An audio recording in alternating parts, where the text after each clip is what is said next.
भगवत गीता के अनुसार कर्म पर हमारा अधिकार है, फल पर नहीं। लेकिन ये भी सच है, जैसे कर्म होता है, जैसे आप कर्म करते हो वैसा ही फल की प्राप्ति होती है। फल पर आपका अधिकार न होने के बावजूद भी फल को कर्म करने की दिशा ही तय करती है।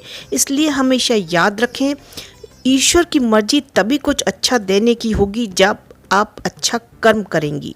इस छोटे से जीवन में अपनी जिम्मेदारियों के कारण मजबूर तो हर कोई होता है, परंतु हमें फिर भी हमेशा वही कार्य करने चाहिए जिन कार्यों को करने में हमारा मन लगे, क्योंकि जब हम अपनी मर्जी के कार्य करते हैं तो वही मर्जी ईश्वर की भी होती है।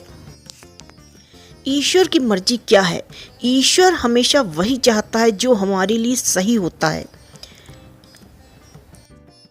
कई बार हमारी जिंदगी में वो पल आता है जब किसी कार्य को करने के बाद नुकसान होने की संभावना रहती है, अतः ईश्वर हमें अपनी महिमा के बल पर उस कार्य को करने से रोक देता है। परंतु जब हम रोके जाने के बावजूद नहीं रुक पाते तो हमें अवश्य इस कार्य के अंत में बहुत सारा नुकसान उठाना पड़ता है। इसलिए हमें किसी कार्य को करने से पहले ईश्वर की मर्जी अर्थात अपनी अंतरात्मा से एक सवाल जरूर कर लेना चाहिए। कहने का मतलब है कि हमारा मन ही हमारा ईश्वर है, अर्थात मन हमें हमेशा कुछ गलत होने से पहले एक संकेत दे देता है, परंतु हम क्या उस संकेत पर ध्यान देते हैं?